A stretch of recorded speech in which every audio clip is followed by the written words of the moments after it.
Viewers, আজকে আমাদের Khulna two Dhaka যে ট্যুরটা দেবো সেই ট্যুরটা আমরা শুরু করতেছি রাত 3টা 23 বাজে ঘড়িতে। এখন সময়টা একটু দেখি, বললাম কি 3টা 23 বাজে।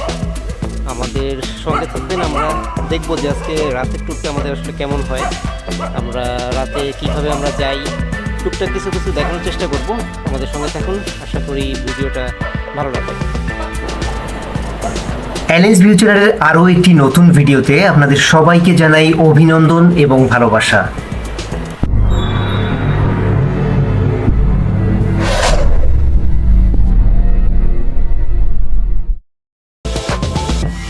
ঢাকা শহরে কিছু মার্কেটিংয়ের কাজ থাকায় সকাল 9টার ভিতর সেখানে উপস্থিত থাকবো বলেই এই ভোর রাতে আমাদের বের হওয়া।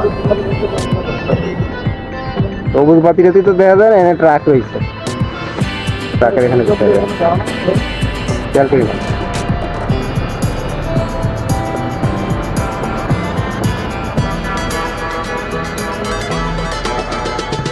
ঠোঙা দিয়ে বন্ধ করা, এটা আবার কাম দিয়ে দোকান না পারে, যেখানে মাথা দোকান।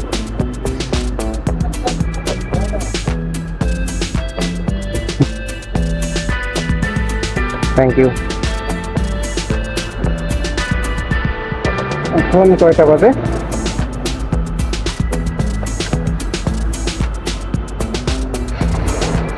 3টা 44।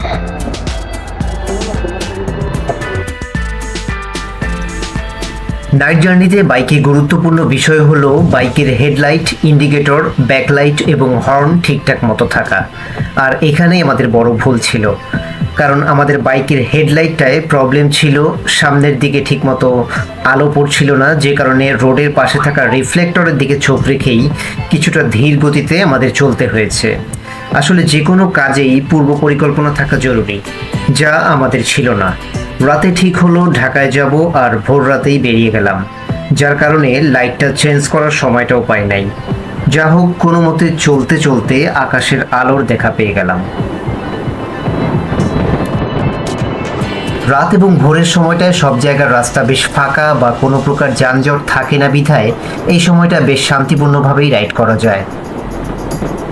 রাতে যে সমস্যাটা বেশি হয় সেটা হলো আমাদের বিপরীত দিক থেকে আসা গাড়িগুলোর হেডলাইট।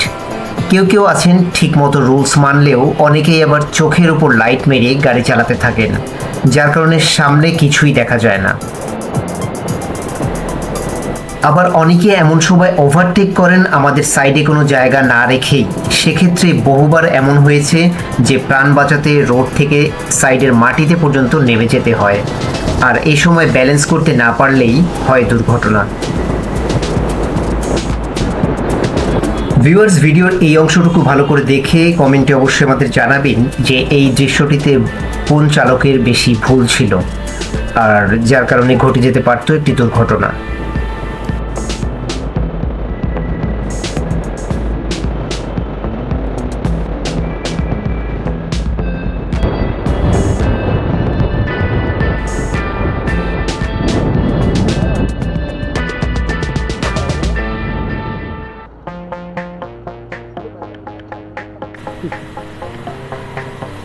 ঢাকা যাবার সময় ভাঙা মোড়ের এই জায়গায় আমরা সব সময় দাঁড়াই, কারণ এই জায়গাটা দিন বা রাত যে কোনো সময় ভালো লাগার মতো একটি জায়গা।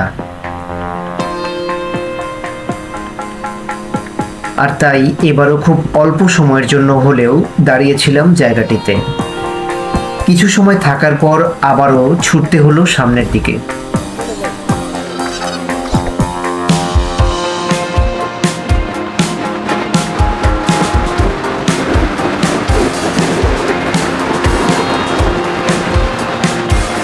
ভিউয়ার্স, আমরা চলে আসলাম সামনেই ভাঙা টোল প্লাজা। ভাঙা টোল প্লাজা বলতে টোল প্লাজাটির নাম জায়গার নাম অনুযায়ী ভাঙা টোল প্লাজা। তো এখানে টোল দেওয়ার পরে আমরা আবার সামনে যাব।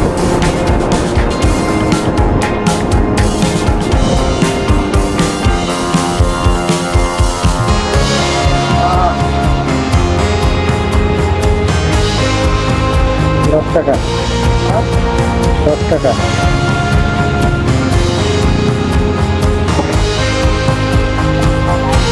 কোনো লং ট্যুরে যাওয়ার সময় রাস্তায় যে টোলগুলো দিতে হয় বিভিন্ন জায়গায়, সেই টোলের টাকা অর্থাৎ খুচরা টাকাগুলো যদি আগে থেকে রেডি করা থাকে সেক্ষেত্রে আসলে দেরি হওয়ার সম্ভাবনাটা কম থাকে। মানে যে সিরিয়াল মেনটেন করে যেই টাকাগুলো দিতে হয় বা আমাদের টাকা লেনদেন করার সময় যে সময়টা লাগে সেই সময়টা তুলনামূলকভাবে কম লাগবে।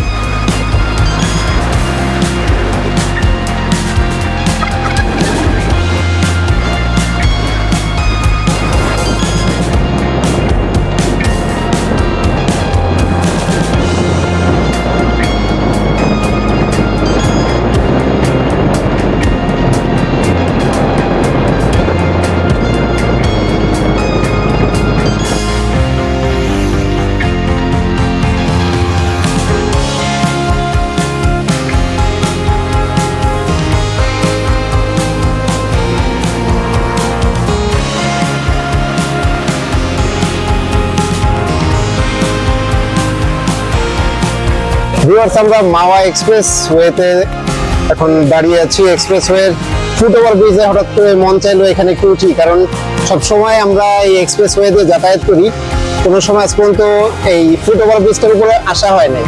আর একটা মেইন উপরে ওঠার কারণটা হলো এইটা যে এখানে আসলে প্রকৃতপক্ষে আমি কোনো সময় দেখি নাই যে এই ফুট ওভার ব্রিজটা আসলে মানুষ ব্যবহার করছে, যে কারণে এটা দিচ্ছে, সরকার এত পয়সা খরচ করে এই জিনিসটা তৈরি করছে, কিন্তু সেই কাজে আমার মনে হয় না যে ব্যবহৃত হয়। বেশিরভাগ সময় আমরা দেখি যে আমরা যখন এক্সপ্রেস ওয়েতে যাতায়াত করি তখন এই যে বেড়াগুলো রয়েছে, লোহার যে বেড়াগুলো, এই বেড়াগুলো অতিক্রম করে লোকজন এখান থেকে পার হয়, এতে কিন্তু অ্যাক্সিডেন্ট হওয়ার সম্ভাবনা অনেক বেশি থাকে। এগুলো উচিত আসলে সবার এই ফুট ওভার ব্রিজগুলো ব্যবহার করা, কিন্তু আসলে আমি কখনোই দেখি না, তাই হঠাৎ করে মন চাইলো যে এই ব্রিজটা আসলে আমাদের উপরে একটু উঠে দেখা উচিত, সবসময় আমরা রাস্তা থেকে দেখি, সেই জন্য আমরা আসলে এই ফুট ওভার ব্রিজটার উপর আসলাম। এটা আসলে ব্যবহার হয় না, আর এখনো দেখিনি যে আমরা উঠে দেখছি এটা ফাঁকা, লোকজন অনেকেই দেখলাম, আমরা আসার সময় দেখলাম যে অনেকেই এখান থেকে পার হইলো, রাস্তা পার হইলো, কিন্তু বেড়া ডেঙ্গায় পার হয়েছে, কিন্তু এখানে কেউ আসে না।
মোটরসাইকেল লেন, এটা এরকম চিকুন লেন।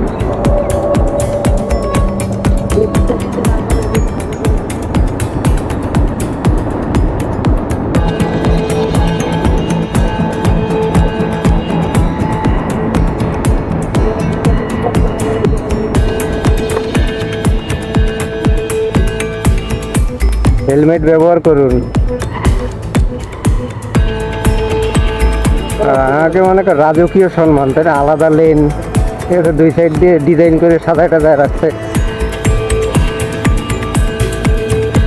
এখানে আবার কয় টাকা দেওয়া লাগবে? না, মেলা দিন আসি না তো, মনে নেই।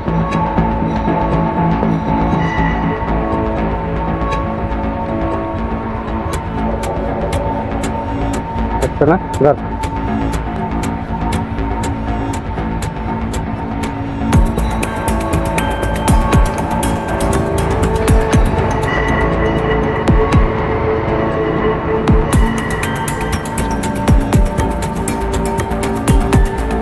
হয়েছে।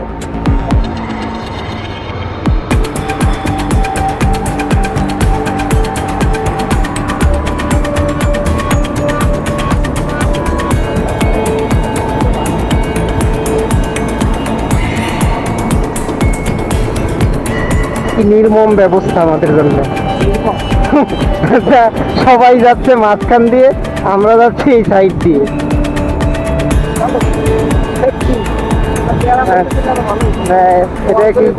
এটা কি সম্মান না মানে কি এটা বলবো অপমান, এটা বুঝলাম না। তো আবার তো দায়িত্ব আগের ভিতর দিয়ে আসতে আসছে না, ভুলে গেছিলাম। রূপসা ব্রিজ মনে করে ধরে টান দিতে যাচ্ছিলাম। 34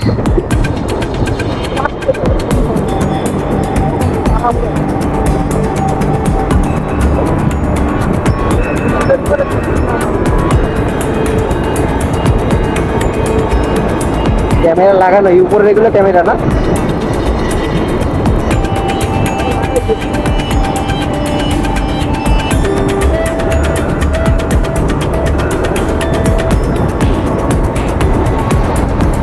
পদ্মা সেতু প্রকৃতপক্ষে এতটা ফাঁকা থাকার কথা না, কেবলমাত্র ভোরবেলা বলেই যানবাহনটা কম লাগছে।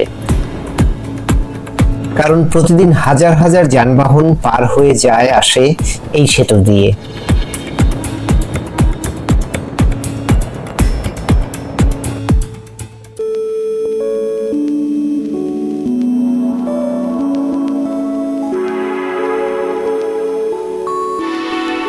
ভিউয়ার্স, দেখতে দেখতে আমরা পদ্মা সেতু পার হয়ে গেলাম, আর সেতুর সোজা রাস্তা ধরেই আমরা প্রবেশ করব ঢাকার ভিতরে। আর সেই সাথেই আমাদের এই ভিডিওটির একেবারে শেষ প্রান্তে চলে এসেছি।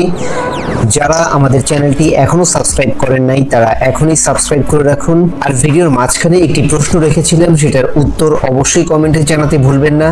সবাইকে পরবর্তী ভিডিও দেখার আমন্ত্রণ জানিয়ে আজ এখান থেকেই বিদায় নিচ্ছি। সবাই ভালো থাকবেন এই কামনায়, টাটা।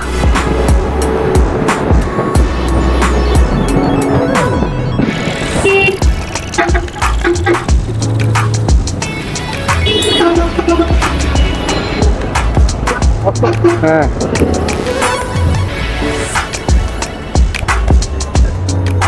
সোনারগাঁও বললে হচ্ছে না।